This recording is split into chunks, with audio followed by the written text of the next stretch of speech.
Thank you all for being here. My name is Maura O'Sullivan. I'm the artistic associate here, and I organize all of the deeper looks for our season. Today, we are very lucky to have the playwright of our new show, Estate Sale, Keelay, Gipson.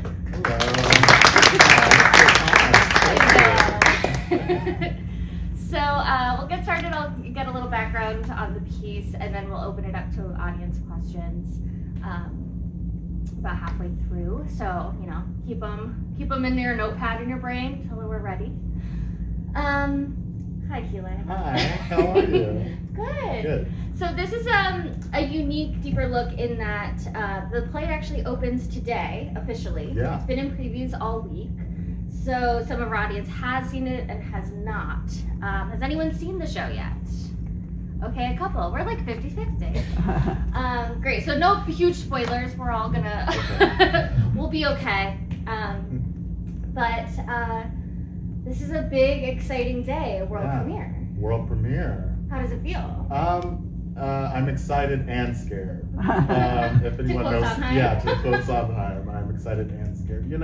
It's so vulnerable. I've never written a show that's like directly from me. Yeah. Usually I can hide behind some characters, but this one, it is very much my story, based on my life. So yeah, I'm excited to share, but also I'm feeling, like a hermit crab without the shell. Yeah, it's always, so as an artist, you're like excited to reveal it to the world, yes. But I mean, when it is, it's personal. Do you want to let them know like what inspired the piece? Yes. So my parents passed away within 3 years of each other, and I'm an only child. So I had the daunting task of moving home and sorting through their life. And I was talking to my therapist before leaving New York to go to Texas where they lived. And she was like, "You're a writer, you should write about it." And I was like, "I don't know, it feels like cleaning the house is enough, And she was like, "No, just whenever the mood strikes you, you should go sit down. It doesn't have to make sense, but you should go open your computer and write it down." And I took the advice, and now we have a world premiere play about it, which is crazy. But yeah. Yeah, no, it's so exciting to see something come to life for the first time. This play's never been done. This is the first cast. This is the first director. This is the first set. Yeah. How has that been to sort of let other people into your process of having all these collaborators? It's been good. I mean, the team is so good. We assembled the Avengers, and everyone's been so vulnerable meeting the play. Everyone has been touched by grief. I think whether it's a grandparent, a parent, a sibling. So everyone's been sharing during the process their own grief story, and so we've all come together united in grief instead of like just here to support my journey. So it's been lovely to like open up and be there for each other, be supportive, and like I said, united in grief. Yeah, when I first read the script, this is back in the fall, we were putting together our season, and on the page it really reads kind of like a poem almost. Even the formatting is very kind of looks like it's in verse, and some of the language is a little bit more heightened in moments. Yeah. What was that choice to write like that? Is that something you do often, or was that unique to this piece? Yeah, that's sort of my style, and for me, it's like it helps with the specificity of language to write it in that verse. And I don't want to tell the actors how to say it, but there is a rhythm to my writing, and putting it in the verse styling sort of allows for that rhythm to flow through me when I'm writing it and through the actors when they're interpreting it. Yeah, it feels very conversational and natural, but it also has... And then sometimes it like turns into this otherworldly thing. Yes, and that's been exciting to see. First in rehearsal to see how the actors were bringing that language to life, and then then you get on stage and then you have like lighting designers who are like, oh, we're gonna shift it in this way to make that feel a little bit more otherworldly for a second. Yeah. Was that your hope with that? Totally.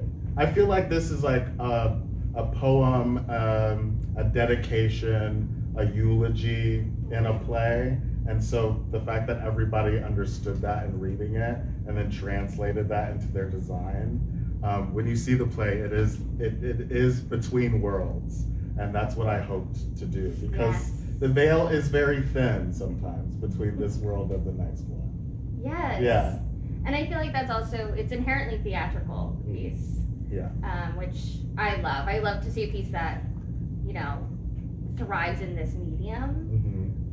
Was it something you ever thought about writing in a different medium, or was it like, no, of course, it's a play? Yeah, I mean, I don't know. It was just, for a while, it was just like notes in a notes app. And I was like, is this a book? Is it a movie? Yeah. No, it's a play. It needs to be with live people. We need to be in the presence of the ghosts. And I think it's the most potent as a play. So yeah, there were times when I was like, what is this? But yeah, I think a play is the right direction. Sometimes you let it tell you what it wants to be. Yeah. Yeah. And grief is something that is universal, and I think what I love about this piece is that it is so specific to you and to your parents and your experience, but all it does is make your own brain as an audience member go, oh my gosh, this makes me think of my dad and this thing he did, and you know, oh, there's that thing in my house that I know I couldn't get rid of because of. And so is that also something that you were hoping to make it relatable in its specificity? Honestly, I wasn't thinking about relatability at all. I was just trying to get it out. No, yeah, but that's the thing. Like during previews, I've been talking to audience members after the show, and people are so open and vulnerable and sharing their own grief journeys. And yeah, that's beautiful to me, and I'm glad that I could like write something that can facilitate that sharing, because I think we need to talk about it more. Like, I think the reason that grief is so heavy sometimes is because we don't know how to like approach it. We don't want to make the person feel bad. We don't want to like dump on them our own grief, but actually we're all united in that. It's something we're all gonna go through. So I feel like writing this play, it was my own like therapeutic thing, but it's become this like beautiful bridge for other people to like share their grief. Yeah, it really is exactly that, and like gets rid of the stigma or the shame of like, oh, I shouldn't be talking about it, or I can't talk about it. We should. You know, no one wants to be like a big buzzkill and be talking about it all the time, but I feel like, you know, grief is long. Grief is goes through so many waves, and often people, you know, move on. The people around you, the initial condolences happen. Yes. And then, you know, they continue with their lives because that's normal. That's what it is. Yeah. But you're still with it. Yeah, and you always will be with it. Yeah. And it'll change and grow and shift and move. Like, I try to outthink grief often, but I'm like, no, it's going to be a roller coaster, and that's the point. And sharing it helps you know that you're not on the roller coaster alone, you know? Yes. Yeah, and I think that's, you know, watching some of the previews this week, there have been many laughs, but also some sniffles. From me in the back. Yeah, they were all Keelay in the back. Yeah, I'm crying every night. I'm like, oh my God. And he knows what's gonna happen. Yeah, I wrote it in fact, and I'm still sobbing by the end. But yeah, I feel like it's so moving, and it is. I think people all have, however it touched them, it all comes washing over the audience in this really beautiful way. Yeah, it's nice. It's tough but nice, you know. Yeah, and has this felt like, you know, helpful in your process to be sharing it in this way? Has this opened up weird wounds? Like, what's the feeling? I don't know. Ask me at the end of the run. Fair, totally fair. You'll know. But yeah, I don't know. It's good to have a good cry. I used to think crying was like something to avoid, and this whole process I've been crying like a baby, and it's actually made me lighter and like, and to cry with the designers or with the actors and like hug each other after and like see each other. Really, it's been actually lovely. So I don't know. I think it's good, but check in with me at the end. If the crying never stops, maybe we'll talk about Well, it. Well, that's the thing. Yeah, I feel like it's a faucet, and now it's just I broke the handle off the faucet. Lord. Oh, I love a good cry. My mom always said, get a good cry, and then you can move on into the next, whatever you gotta do. So for those who have seen the show, one of the coolest parts about it is that it is kind of immersive in our pre-show. So what's exciting is, for the first time, as far as I know from when I've been here, we have the audience coming in through a different door than usual. It's the backstage door that comes right into this full house set. So all of a sudden you're like in another world. Oh my God. And you get to experience the estate sale. Mm-hmm. And look at what's on sale. There's price tags on everything, whether you can see it from the audience or not. It's crazy to watch, like from the back when people are coming in. Some people are picking things up, being like, "Oh, I could use this." Can we sell the stuff? Yes. Yeah. I've had several people be like, "Yeah, but after the show, who do I talk to?" Yeah, really. I don't know. Maybe we should think about it. Listen, times are tough in the theater. I don't know.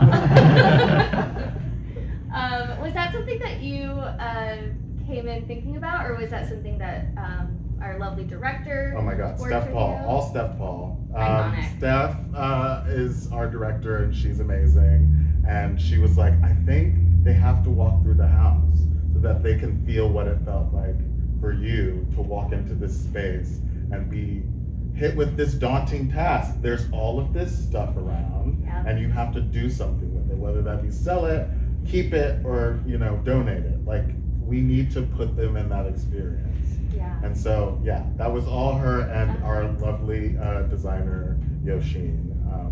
Yes. Yeah, truly, that was all that. It is my favorite part, and I mean, I've now seen the show several times, but I go a different path every night. Yeah, choose your own adventure. The other night I really sat down at your VHS box. Oh my gosh. And was really like reliving my childhood, looking through the Disney puffy. Yeah, the puffy cover realness. Yes. Yeah, yes. There's so much. It just feels very authentic up here, and very much the stuff that I know is sitting in my own parents' house. Yeah, and it's freaky because Yoshin stalked my mother's Facebook page. Oh yes. And got pictures of her actual house. And so this looks like my parents' living room. Like down to the arches, down to the crown molding, like it's so wild. So walking through every night has been like, oh, I'm walking into my parents' house up here in the Berkshires. It's so crazy. Yeah. It's been just like picked up and like plopped down. Yeah, right here. truly. And the details are so perfect. Yeah, they really did it with this. Yeah, no, it is, it's just, everything is so specific. Highly recommend getting her early to really immerse yourself fully in the estate sale. I grew up going to many of these. My mother is a historian, and so she loves old things, first of all. Mm-hmm. But secondly, she loves oral history, and she really instilled in me asking questions of family members while you have them in your life, and really making sure those stories are continued. Is this something that you're hoping can be there for the rest of your family? Yeah, I mean, as a writer, I think I have the task of holding on to the stories, especially as an only child. Which is a big job. It's a big job, and I didn't really lean into it until it was too late, to be frank, but I'm taking up the mantle now, and like this play is a love letter to my parents and a way to honor them and the stories that I've heard my entire life, and just put them somewhere, put them down on paper so that there's an artifact, so that they won't be forgotten even when I'm gone one day. So yeah, it's really special to like hold that and take up the mantle of the storyteller. Well, and it's an important one, and it's also one that many people, come to late, or but coming to it at all is important. Yeah. So it's nice that this is now a a tangible thing. Yeah, it's as an much object. as it's a fleeting thing, it is an object. Yeah, it's like one of the objects in the show. It's a thing that I have, a talisman, so that I can remember whenever I need to. I remember at one point talking to you before we even got in rehearsals, and you said your process was like, you'd be like going through boxes, you'd find one thing, it would trigger something, and then you'd be like, where's my laptop, where's my laptop? Yeah, truly, yeah. Was that kind of the rhythm you were in? Yeah, well, I had 3 months because I'm a teacher, so I went down to Texas to do all of this cleaning during summer break. Yeah. So I had a timeline. So I was like, okay, today I'm just gonna sleep, and tomorrow I'll do the garage or I'll do the attic. So I sort of planned it out, but the writing of it and the memories coming up, that was something that I could not plan. Yeah. So I just sort of created the space for it to happen, and when it would be like, I don't know, it's like a Letting wave. out. Like, that's the thing, when grief happens, I feel like memories bubble to the surface, so you could just be doing something innocuous, and then a huge memory would come, and I'd just be stuck there and be like, oh my God, how did I keep all of this stuff in my head? I thought, I made room and moved it out of the way, but no, it's still there. And so I would just go to the computer and try to capture it in that moment. Something I love in the way that you wrote it, and then the way that Steph staged it, there's certain stories that you as the son have heard a million times and can tell them like verbatim, and you can hear your dad's voice saying it how he would say it. And in the theatrical version, we have your dad saying it at the same time as you. Yeah. And I think that felt very real, of like, he had exactly how he described it, the words he used. Truly. He was, my dad was a talker. He was like just a goofball. Outside of the house. In the house, he was very quiet and stoic, but whenever we were in public, he was the jokester. So like, these stories I heard multiple times to friends, at the church picnic, at the company barbecue. Yeah. So yeah, it was very easy to pick the stories for his section of the play. I was like, easy, those. Yeah, you're like, no. Yeah, I know them verbatim, yeah. And then what about your mom? How was that to write her stories? That was harder. Yeah. Mom and I were besties, and she was my biggest fan. So yeah, anytime I had even a reading in New York, she would fly up. Oh. And she loved New York, and she loved to go see Broadway shows, and it was a whole thing. So that one was a little harder, and the stories for her, there is a little bit of distance from them. They're not verbatim, just because I want to honor her experience. And when she was young, she moved from her small town in Texas to Washington, D.C. to become a model. And that was a thing that she always talked about, because I would always go run errands with her, and she would be trying on outfits and modeling in the mirror, and I'd be like, yeah, tell me about where that's from. Yeah. Because she had this spark whenever she was like looking nice. Mm-hmm. So yeah, those memories are a little harder, but yeah, the only way out is through. So I had to put them down. I had to honor her in that way. Yeah, oh, that's very real. I would love to see if you have any audience questions, anything. And I will remind you all a couple things. First of all, obviously this is a very personal play. It's autobiographical. So, but nothing too prying, I would say. And also to remind you that a question ends with a question mark and not a period. So we'll avoid monologues and we'll go straight for a question. Yes, right here.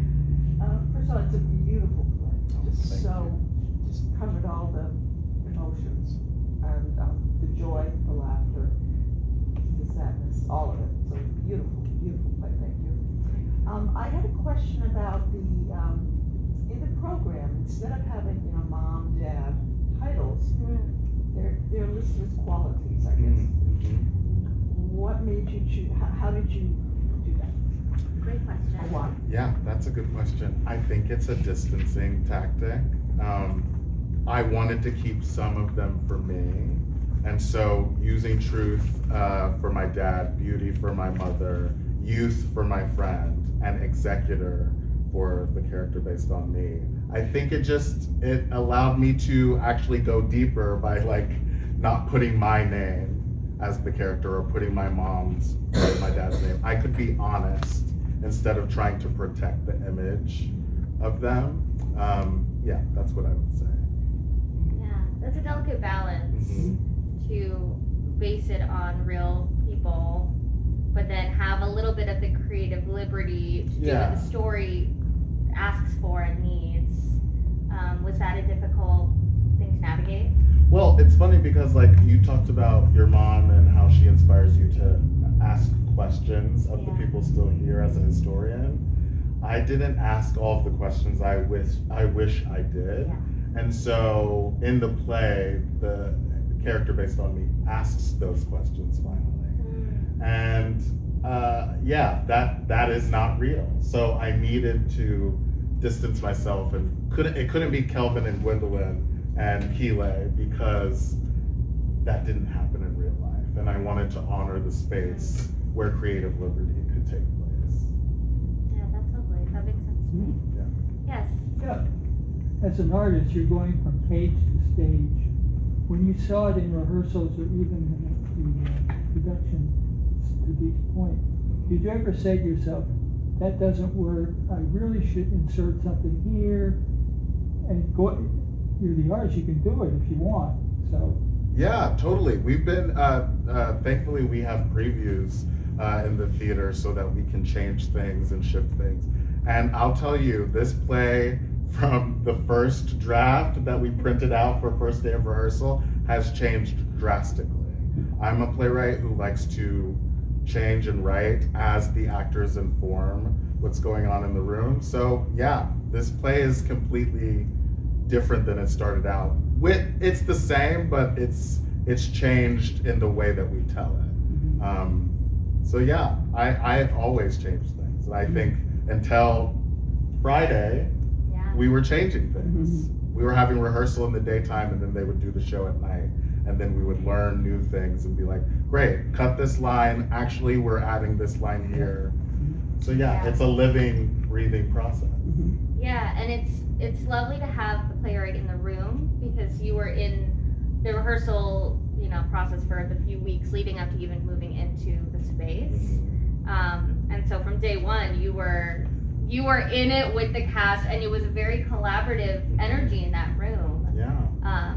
And so, you're not a precious playwright. You're very open to taking in like what it needs, what's working, and what your incredibly smart, talented cast would come to you with as well. They helped improve the play for the better. Like there were days when I didn't go into rehearsal because I was like, actually, I have to change this scene.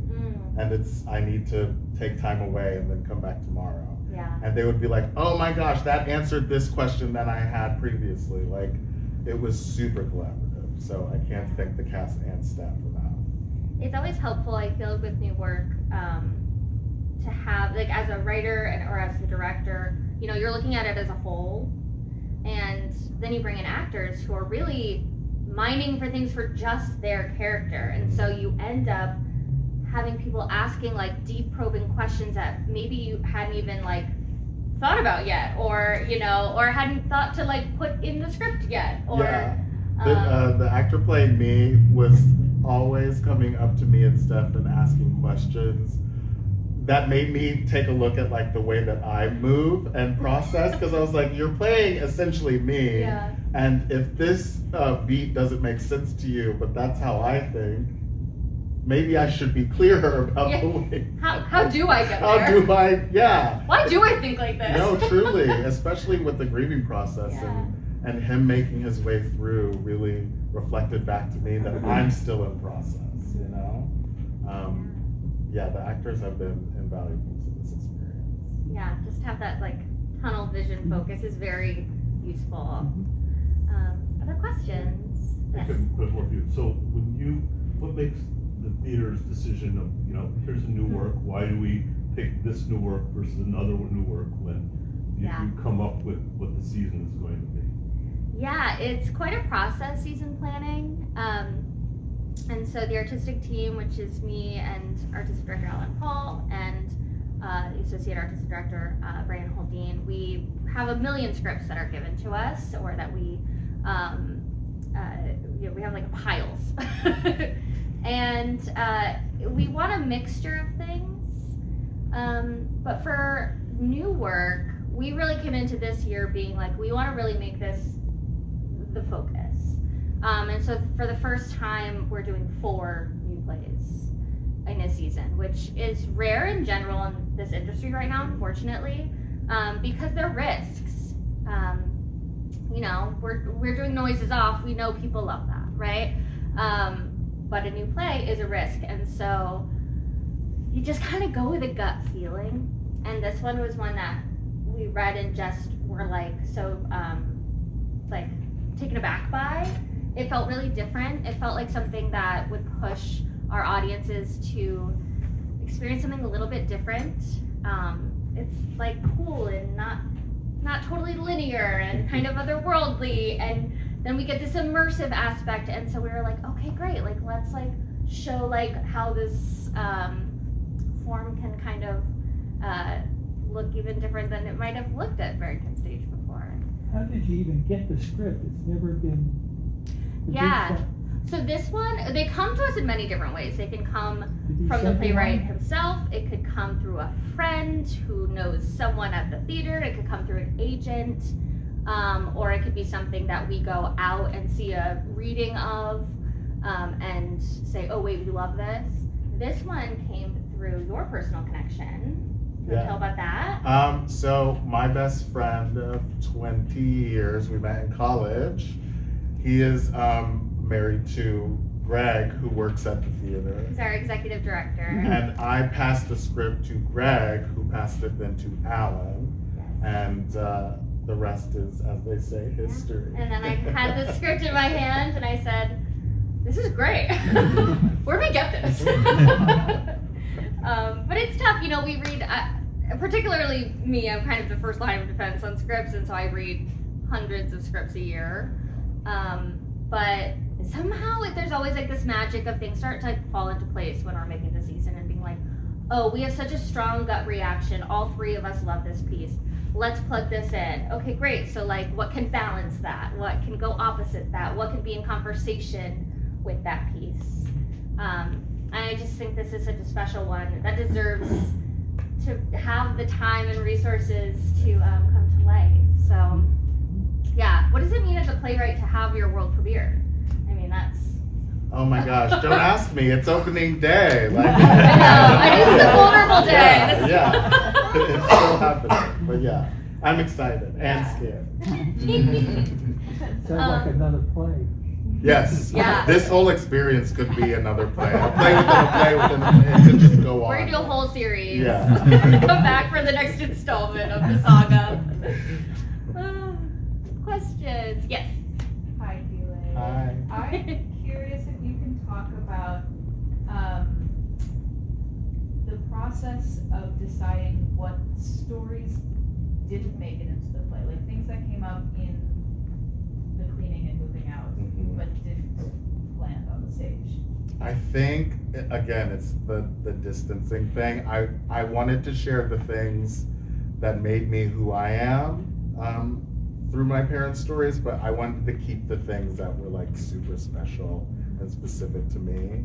And it's been a process because as we were even in rehearsals, I've added things like the VHS tapes and the Talbots and the shopping and the errands runs with my mom. That wasn't in there before. But at Steph's urging, being like, we need to see more of Executor's heart, I would bring those stories in and be like, yeah, it's time to share those. Don't hide. So it's a process. I'm like, you know, 1 foot in, 1 foot out with some of the stories. Yeah. Yeah. Yeah. I had said the other day that like there's a version of this play that's 4.5 hours long. Truly. Right? Or that's like 2 Or like months long. yeah, 2 month festival. An immersive, like fully just sit, watch somebody pack up every single thing. Right. And And there's so many stories that, not everything can make the cut, but I feel like you've done a really great job of like mapping out what stories will serve the executor in this journey of grief. Yeah. And that's part of the process. That's why I was writing throughout the whole rehearsal process and like changing things around. Because if you change one thing, it might affect the trajectory of executor in this version. So let's go back and bring in this story instead, or move this one around. It was like a big puzzle. They all kind of bring out a different side of him and show different sides of his parents. Yeah. Which is really lovely to see it. You know, you see the good, you see the bad. It's all there because God knows families are complex. Yes. Because at first I was like, it was kind of a love letter, and it still is, but it's, I think, more truthful now. But before I was just trying to like do the happy memories and just honor them. And then I was like, yeah, but I have some beefs with my parents. So I should explore those too. Yeah. We Everyone's contain got multitudes. something. Yeah. Well, especially with parents, like they are what make you you. There's so much of it that there's a lot to unpack. Yes. It's not all good. That's okay. That's okay. But that's also what you learn, you know. And it's funny because I'm very close to my parents and they are still with us. But going into like the next stage of my life where I'm like thinking about becoming a parent myself, I was sort of watching this play in like many different ways of like, oh my God, like it's such a big responsibility to parent. Yes. Yeah. Like there is so much that you don't even realize goes into like creating a person. Yeah, and to think like ahead beyond what their thought process is. Like my parents leaving me a house and the way that they set up how I would inherit the house, that was them future planning for me. Like they're not here and that sucks and it's annoying, but the fact that they set up everything so that I would actually be fine, it just means that they were thinking way ahead of what I could even think. The care was always there. It was always there, even when it was like rough. It's like, no, they were actually thinking about me the whole time. Yeah. You didn't have any siblings to talk to about this. Did you ever think about going to a grief support group or something like that where you could talk to other people? Well, I have a very big chosen family circle, and a lot of them have come in contact with grief as well. And so actually, I was held by that community. They were my support system because they had gone through it already. It's unfortunate, but a lot of my really close friends have lost a parent or both parents or other people in their families. So we just really held each other. Comment. There's a great article in the New Yorker last week on grief. Very profound, very moving. Okay, thank you. I'll check it out. Yeah, thank you.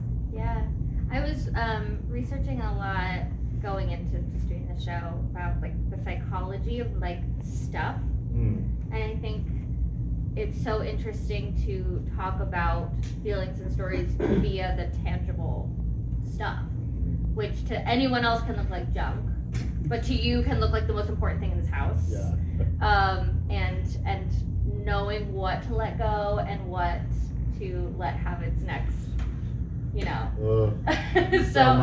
So much I wrote a play about it. I just, is there anything you learned through that process of like what felt like you really wanted to hold on to and what you could like thank for its service and like give away? Yeah, I have a story about like my mom's fine dining set. Yes. I was like, what do I do with this? It's so pretty, it's so delicate, and it's old, and like I don't know what to do with this. I live in a 1-bedroom apartment.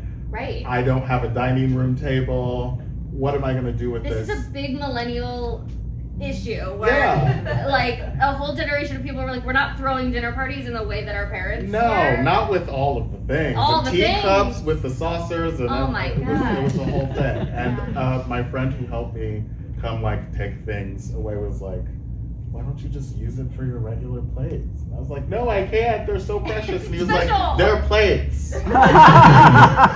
Yes. So now they're my plates in my apartment. I My love mom's this. fine china. And I haven't shipped one yet. So Well, good, because she's watching. no, truly. I'm like, I'm washing them so slowly, Mom. But Oh, yeah. I love that. Yeah. And I have coffee in a little like teacup. It's so bougie. It's bougie. I feel she would love that. No, Like, I feel know. like she would be like honored by it. Yeah, she was a bougie Texas lady, so she's like, okay, you have your coffee. And then Listen, any meal can be a special occasion if you want it to be. Truly. I love that. Yes. It's a great segue to my question, because the dishes it's such a classic thing nowadays, Yeah. because all our parents, if we're a certain age, had that special set of dishes just for And those special silverware. occasions, and silverware too, right?